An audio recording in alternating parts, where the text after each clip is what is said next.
Except how's it going? I hope you guys are good.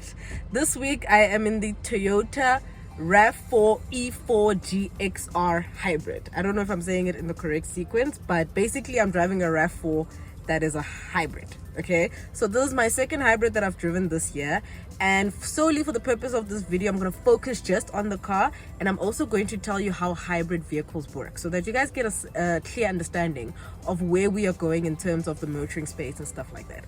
So you know the drill, and then I'll give you the full verdict and a bit of insight.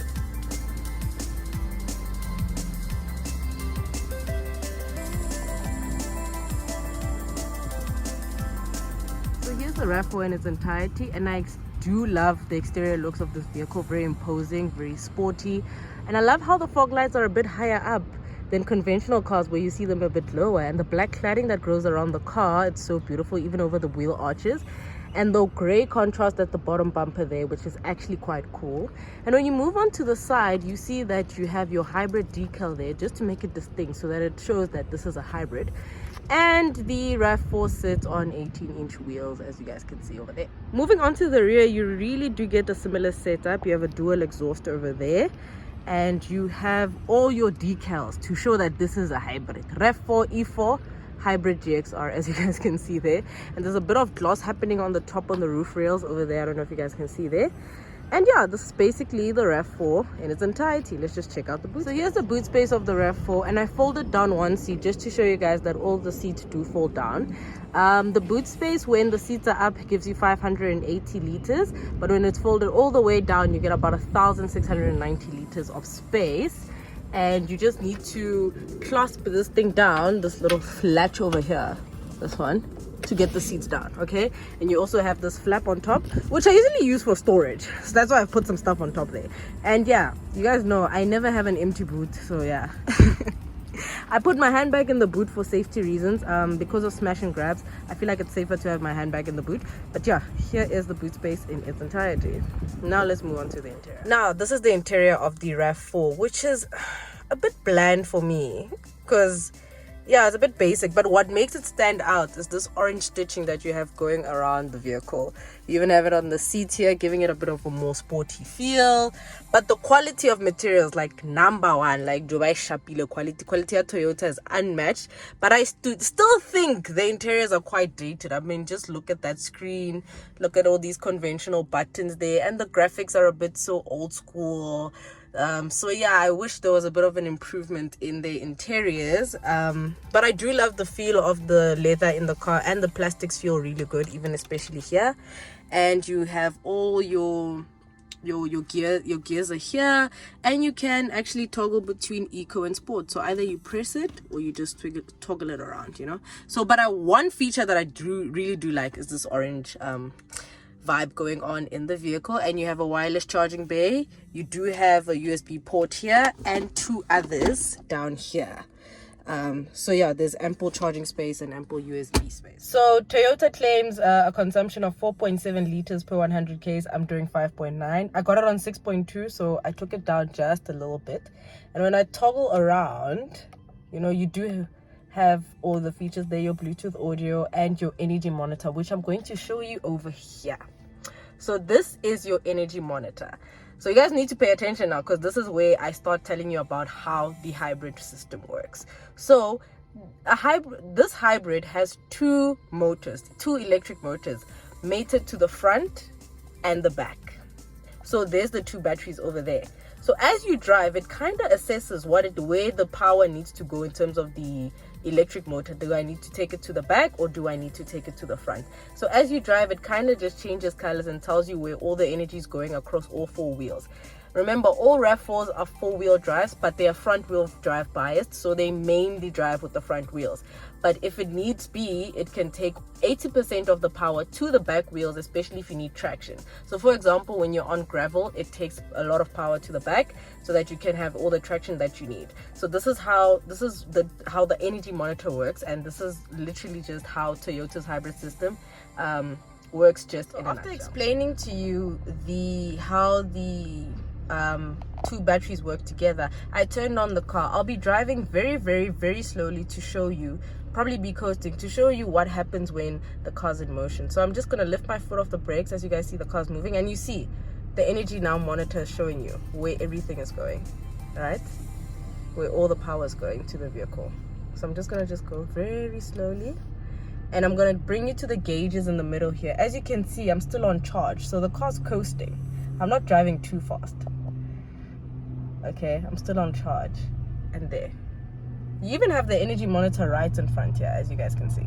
So yeah, I think it's a cool feature. Okay, so full verdict. Okay, the RAV4 is powered by a 2.5 liter engine that produces 131 kilowatts to 221 newton meters of torque, but added with all the batteries on the front and the back, your full power output is 163 kilowatts. So how does the RAV4 drive? For me, it drives very well. It's very decent. It is a bit sluggish. I think the CVT gearbox takes a bit of a while to kick in when you put your foot down, and I think it's very, very, very, very, very good in city driving as opposed to highway driving. In highway driving, it's not a car that you can literally just be putting your foot down and trying to drive super fast. Just take it easy with it and you'll have fun with it.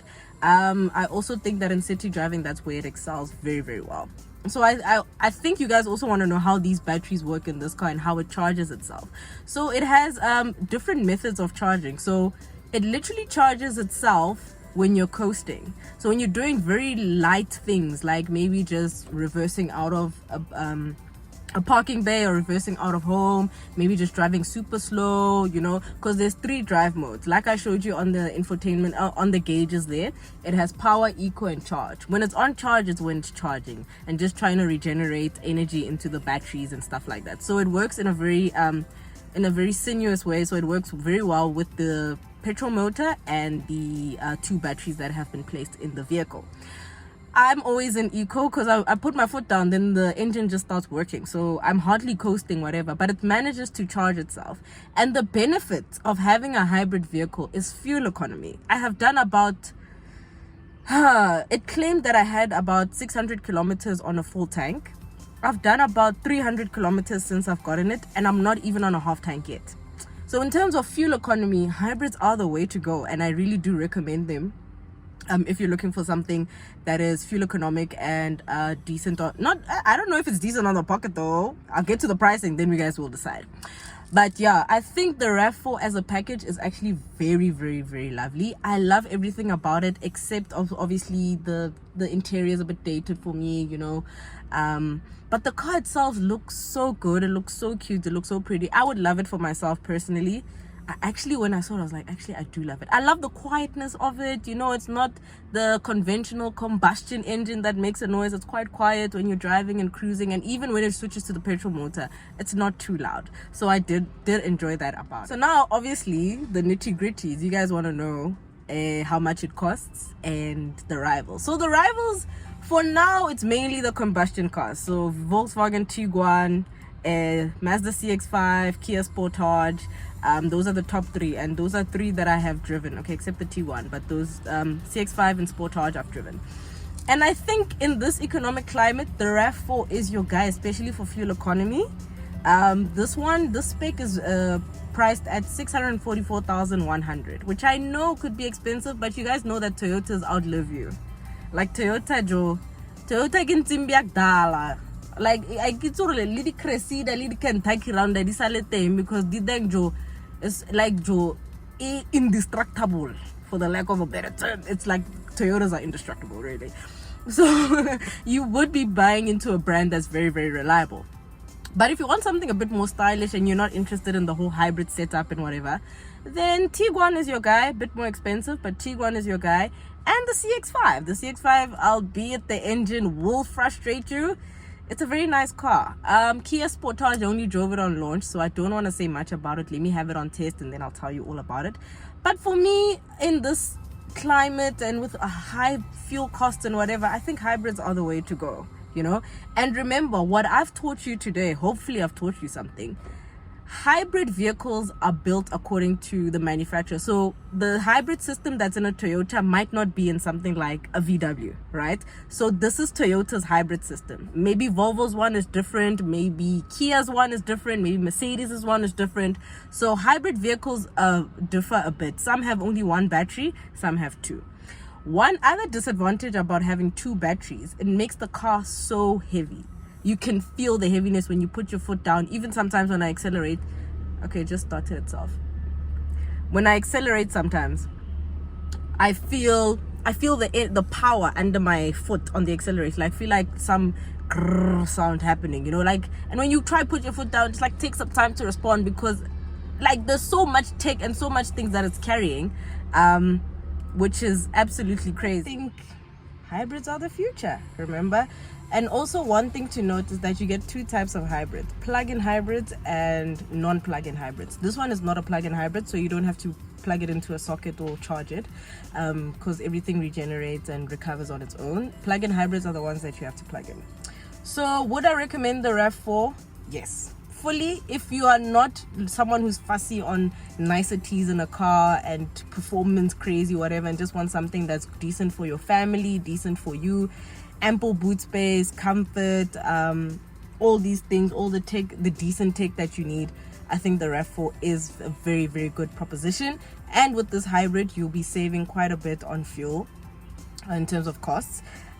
So yeah, it's all up to you at the end of the day. So yeah, and guys, we sorted out the monetization issues I was crying about in the last video. We managed to sort it out, so I'm grateful for that. So now, crunch time. You guys need to watch, comment and subscribe, and I need to be more consistent. So I'm going to make sure that I try and drop a video every week. Every single car that I get, I'm going to drop a video, but if I can't, I'm going to do a written one, which I dabble between. So yeah, but guys, thank you guys so much for the support. We're on 4,000 subscribers. Hopefully by the end of the year we get to 5. But other than that, I really enjoyed my time with the RAV4. I really think Toyota should give it to me long term. Maybe I should ask, because I'll be saving. I can save a gasol, but if you did then have a charger. And I gym one, I get plug, so I gym one. So I think maybe I can have a carry my 6 months in yana. Or am I being too ambitious? Yeah, I'm 3 to 6 months. Market like Toyota. Thank you guys so much for watching, and I'll see you in the next one.